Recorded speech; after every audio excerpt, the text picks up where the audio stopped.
Happy birthday बेटा। आज तुम पूरे 13 साल की हो चुकी हो। कुछ चीजें तुम्हें जान लेनी चाहिए। क्या तुम्हें पता है इस उम्र में लड़की महामारी यानी कि महीने आते हैं? जी मम्मी, टीचर ने हमें इसके बारे में स्कूल में बताया था और उन्होंने ये भी बताया था कि यह एक समान प्रक्रिया है जिससे होकर हर लड़की को गुजरना ही पड़ता है।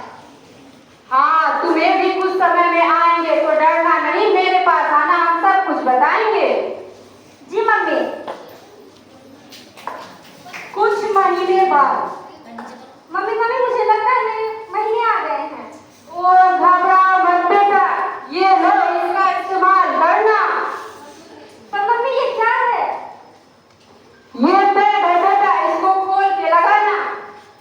पर मम्मी मेरे दोस्तों ने तो कहा था कि कपड़े का इस्तेमाल करना है। नहीं, कपड़े का इस्तेमाल नहीं करना चाहिए, उससे बहुत सारी बीमारियां होती है और तुम्हें इंफेक्शन भी हो सकते हैं।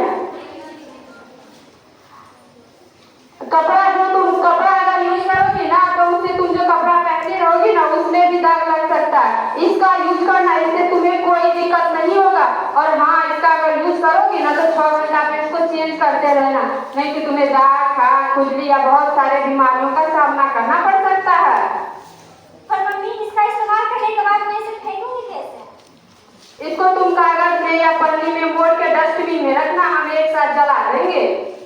ठीक है मम्मी, मैं इन बातों का ध्यान रखूंगी और मुझे कोई दिक्कत हुई तो आपकी या टीचर के पास जाके पूछ लूंगी। Thank you. हरी दुनिया भी बदल गई, आज से तेरा मासिक धर्म आ गया। आज से तेरी सारी दुनिया भी बदल गई, आज से तेरा मासिक धर्म आ गया। अब हम लोग एक छोटे से गांव के अध्यापक की घर की कहानी जानेंगे जो अपनी पत्नी और अपनी माँ के साथ रहता है।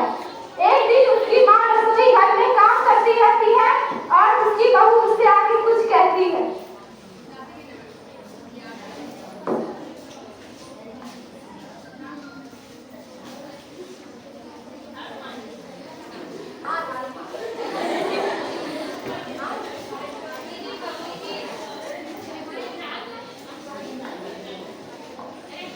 अगर आपको बढ़िया लगा तो